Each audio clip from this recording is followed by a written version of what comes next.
Alright, we're going to get started with our do now. So once again, go ahead and read the question. Try to answer it without looking at the answers. I'll show the answers right now in a bit. So pause the video, try to answer on a sheet of paper or wherever you write your notes at, and then we'll go ahead and get started. So go ahead and do that right now. So if you're putting play, you should have some type of answer. So the question says, after the Civil War ended, the main goal of the Radical Republicans during Reconstruction was to... So you guys remember Radical Republicans? These are people that are the opposite of Lincoln. They want to punish the South. They do not like the South. So that's what we should have annotated. So we should be looking at our answer choices. And the correct answer should be letter B.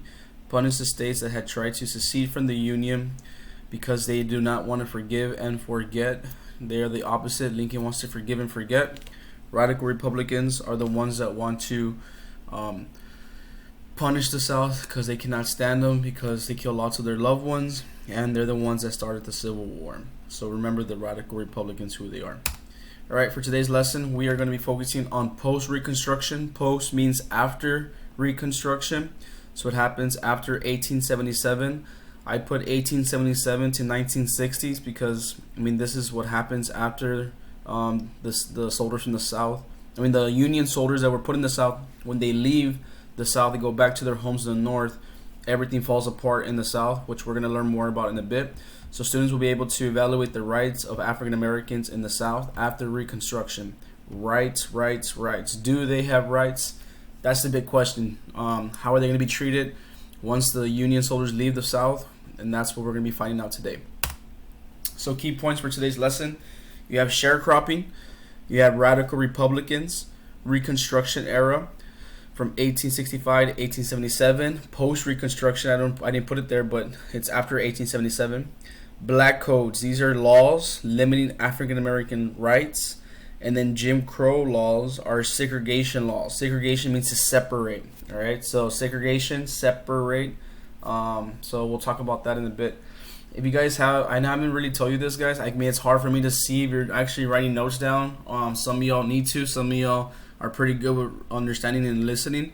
But if you need to write notes, guys, take out a sheet of paper, write your notes down, and then we can go over it. And then you can use it for your exit ticket at the end of this video. So once again, if you need to pause, write notes down, I recommend you do, so you can get easy hundreds on my quizzes. All right, here we go. Moving on.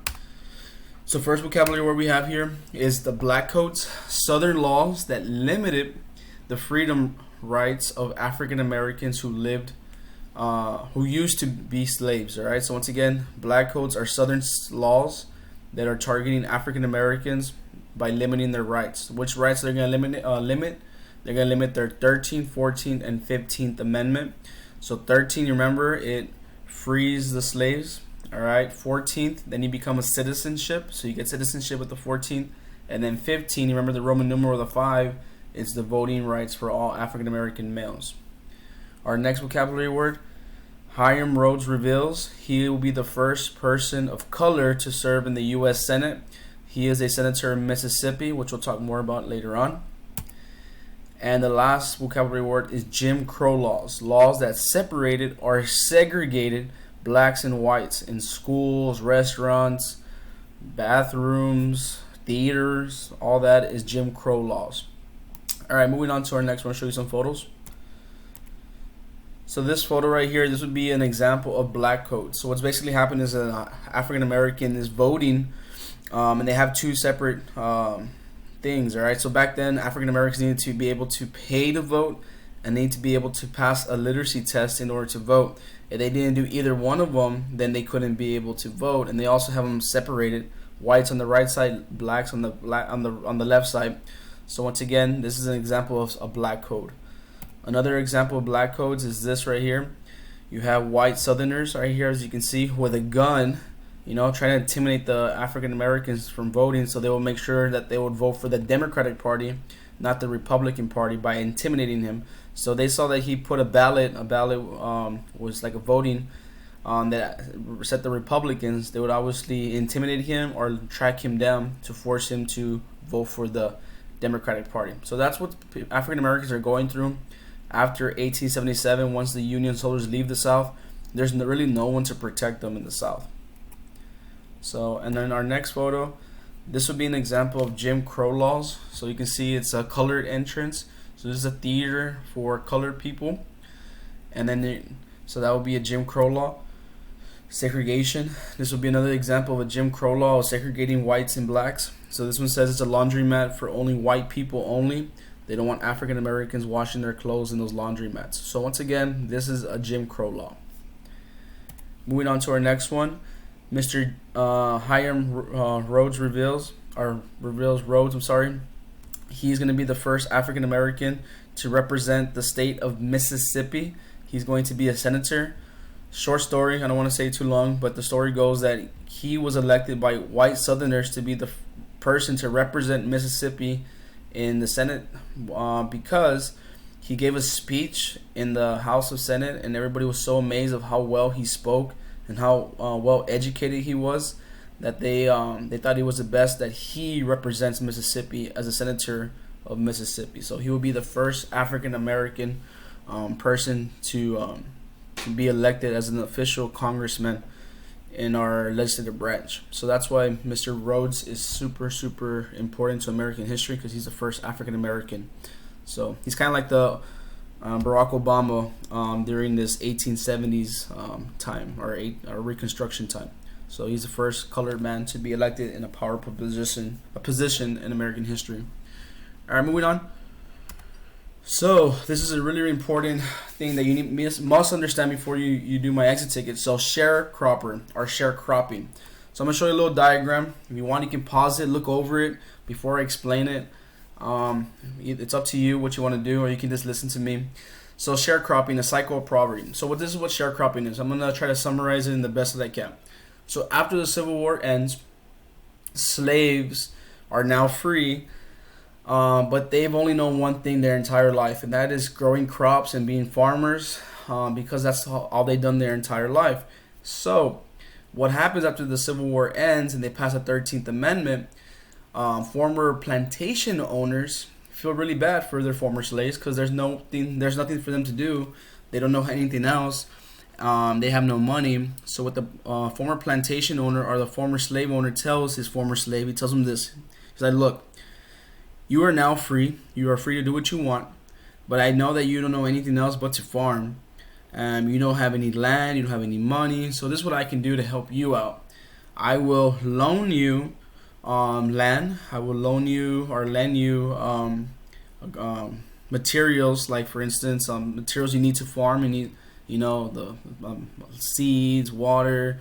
Also, a lot of like the mechanical reapers, horses, ox, everything you need to grow your farm.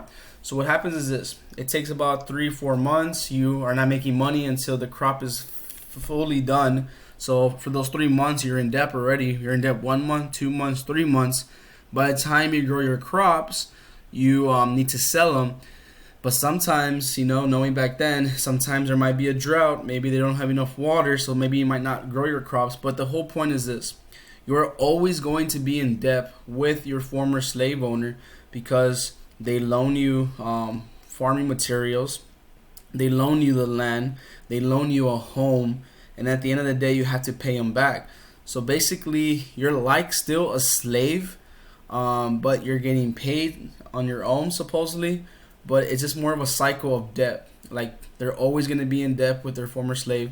And the reason why they always look forward to doing this, other than going to the north, because they had no money. Like, they have no money to buy their own crops. They have no money to go to the north. They have no money to do anything. So basically they said, you know what, we need to start making money. So let's go and start doing this. So sharecropping basically means that African Americans are going to be working for their former slave owner for a little bit of wages, and they're always going to be in debt with their former slave owner. So it's kind of like they're still a slave, but they're free. It's weird, but that's what sharecropping is. So if I didn't explain it the best, look over this diagram and see what it tells you. It should be a little similar to what I said. But like I said, pause it and look over that. All right, moving on. So Reconstruction, I'm going to summarize this real quick. So Congress placed troops in the South to make sure the Southern states followed the new rules, the 13th, 14th, and 15th Amendment. In 1877, the United States took their federal troops away, and they told them to go back to the North. So let the South govern their people without anybody looking over them. And that's when everything goes downhill. So post means after Reconstruction. Once the soldiers were gone, no one was left to protect blacks in the South. So white people are going to make laws that are very harsh laws towards black people because there's nobody that can tell them what to do because all the Union soldiers left back to the North. So there's no one to enforce the laws to white people. So white people can be as racist as they want, and there's nothing anybody can do to stop them. That's an example of federalism. You have local government, state government, and federal government. So local and state governments are making their laws targeting African Americans to limit their rights. So once again, it says white Southerners threatened and killed African Americans because they were angry about the new amendments, which are the 13th, 14th, and 15th Amendment. All right, moving on. So black codes. These are what black codes are. So they're obviously targeting laws targeting African Americans' rights and limiting their rights. So black men or black women cannot marry white people, must live on bosses' lands. This is like for sharecroppers. They must not leave their former slave owner's house. They can be whipped if under 18 for doing dumb things, maybe walking the street at night. So if you're under 18, they can whip you. If you could be arrested if you quit before the contract was over on sharecropping. So once again, these are all laws targeting African Americans in the South, in Confederate States of America. You could not own a gun if you were African American. If they committed even a small crime, they can receive death penalty or lynchings, like being hung. Remember, not only the gun, which amendment would that violate them? That will violate their Second Amendment, the right to bear arms. Must pay a tax to vote. Now, this is ridiculous. African Americans do not have any money after the Civil War because they were slaves, never getting paid. And then in order for them to vote and practice their 15th Amendment, they need to pay money to vote. And that's why the white people did that, because they know that black people do not have money to pay. So another thing right here, so restricting the 15th Amendment, the vocabulary word I have here is polls. Polls is the process of voting in an election. So going to the polls means you're going to go vote and elect someone. If you guys have a chance, read over this, pause the video. The more you read, the more you're going to retain. I'm going to summarize it real quick. Some states in the South actually made literacy tests. So in order for you to vote, you have to pass a literacy test. Remember, do African Americans, former slaves, know how to read and write? No, because it was against the law. So white people made literacy tests. If you don't pass the test, you can't vote. You have to pay a poll tax in order to vote. You have to pay money to pay to vote. So these two things they don't have because they're poor and they are uneducated because it was against the law for them to have either or. So that's why white people are doing this. And the last one's the most funniest one, because not even white people are educated enough to pass the test, the literacy test. So they made the grandfather clause. Grandfather clause said, if your grandfather voted before, then you are eligible to vote. So this only applies to whites, and it also applies to African Americans as well, because did African Americans' grandfathers vote before? No, because they were slaves. But it's also to help the whites, because it says right here that not even whites were smart enough to read or write. So read over this. I know I'm going really quickly, but I only have 15 minutes for this video. All right, moving on to our last one. So black codes, you can see some photos here. They had to pay poll tax. They had to pay money to vote, African Americans. Discrimination is their Jim Crow laws. Grandfather clause, if your grandfather didn't vote, then you can't vote. You're not eligible to vote.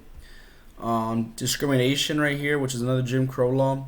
So these are all the things that are happening in the South after the Union soldiers leave the South.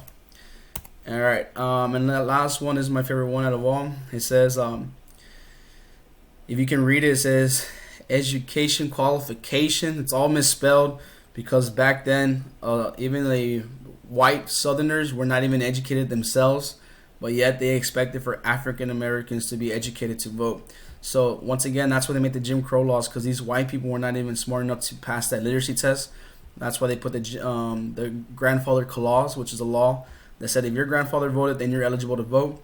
So it helped the people like this guy right here that doesn't know how to freaking read or write eligible to vote. So once again, this is what's happening in the South after 1877, which is post-Reconstruction.